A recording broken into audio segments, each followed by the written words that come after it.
I'm still getting a great tour of the sales center at Coco Bay Estates, and why I'm kind of poking around all the different offices. I ran into Brandon, and he has a great story because he's a single guy, and I'm a single guy. So I wanted to kind of get a perspective of what it was like for Brandon to move down here and start to work with Coco Bay Estates and kind of give me that kind of perspective. So Brandon, thank you for taking the time. Glad to be here. I'd love to hear your story. So absolutely. What's Before we the get deal? started, can I get you something? Hey, yes, bottled water always works. Absolutely. What's really cool about this sales center is, I mean, not too many sales centers in this country really set up an idea of what the property is going to look like or what their unit's going to look like. So I like how they already came in here, kind of did a mock-up of what the kitchen looks like, get an idea of the types of materials that you guys are going to use. So.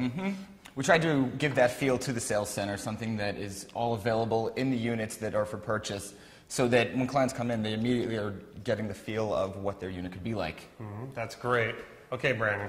So what's the deal? You came down here from where? How long have you been here? And how did you start working with Coco Bay Estates? Well, prior to living and working down here, I'd lived in Boston for 6 years, graduated Northeastern University, and I came down here on a little vacation after graduation and absolutely fell in love with it. I was lucky enough to meet Jim and Julian when I was down here and told them a little bit about my situation and my background, and they convinced me to come down. Now, I'll be honest, it didn't take much convincing after that. Okay, so what exactly is your job title here? I am accountant and business analyst for them, for Coco Bay Estates. Okay. Now, what's interesting about that is most gentlemen your age, or women your age even, that graduate college, they come down here, they end up maybe staying because be a surf instructor or something like that. You became an account analyst, so how did that kind of happen? Well, I was one of those people who was lucky enough to fall right back into something that was what I wanted to do. I was a dual major in finance and international business at Northeastern, so this just worked out perfectly for me.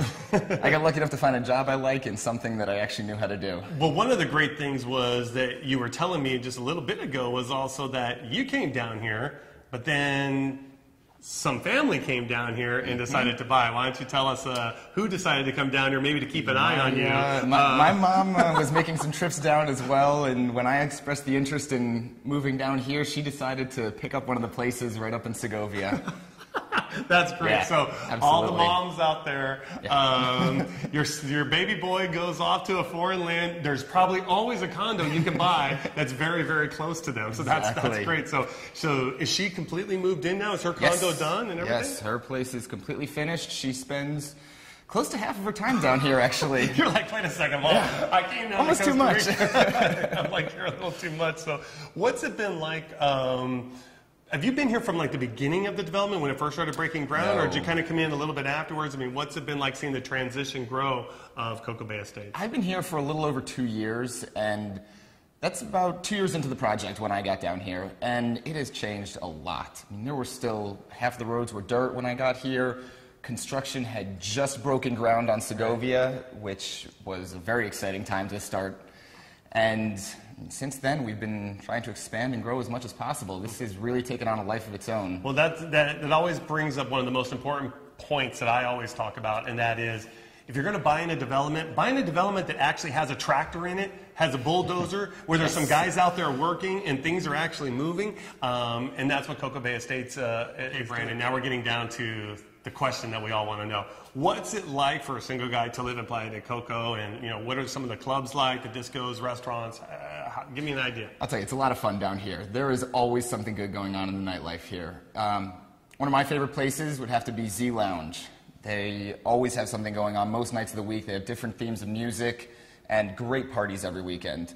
And then there are tons of other good restaurants around here. There's Swelly's, which is a local French restaurant. There's Las Olas, which is a new, more Costa Rican-owned restaurant, which is a great time. And there's always something to do. They're expanding the nightlife a lot more, bringing in more live music, so there are concerts a lot of nights of the week. I'll tell you, it's a lot different from living in Boston. What's it like? I know you're from Boston, obviously, so going to a pub in Boston and, you Red Sox guys. I mean, come on now. Oh, no. Come on. I'm a diehard Yankees fan. Oh, you're a Yankee? Oh, wait yes. a second. Wait, stop the tape. We have a bulletin here. All of his friends back in Boston, he just admitted he's a Yankee fan. Oh, yeah. They hate me for it. Oh, my God. No wonder you're down here. You're not down here for any other reason. You're in hiding. I had to get away from them. After 2004, it got rough. Okay, because everyone knows Boston fans aren't supposed to be Yankee fans, and New Yorkers are not supposed to be Red Sox fans. So, wow, you got some guts. Mm-hmm. It was a little tough walking around that city for 5 years wearing my Yankees jersey. What's it like in the bars, let's say, in terms of in Boston as compared to going into a bar here?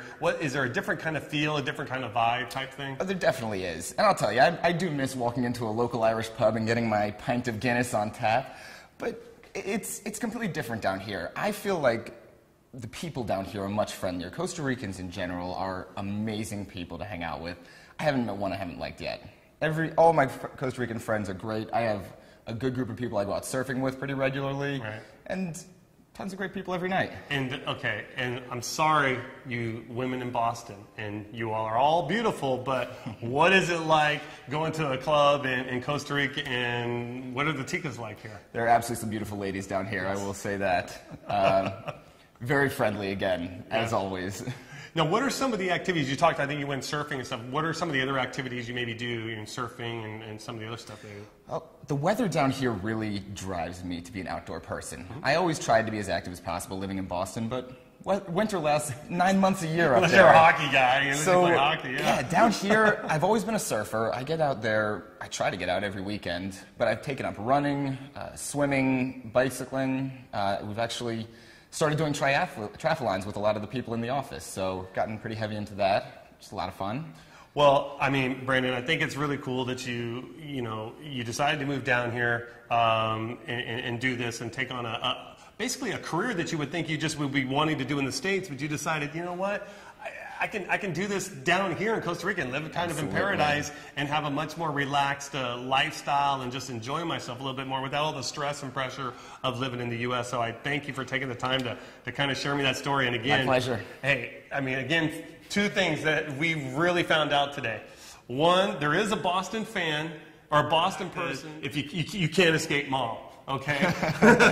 No matter where you go. No matter where you can't even go she'll to follow. Yeah, you can't even go to Central America or another part of the world, and mom's going to find you. So, all right. So thanks for taking the time with us. Thank you. Thank you.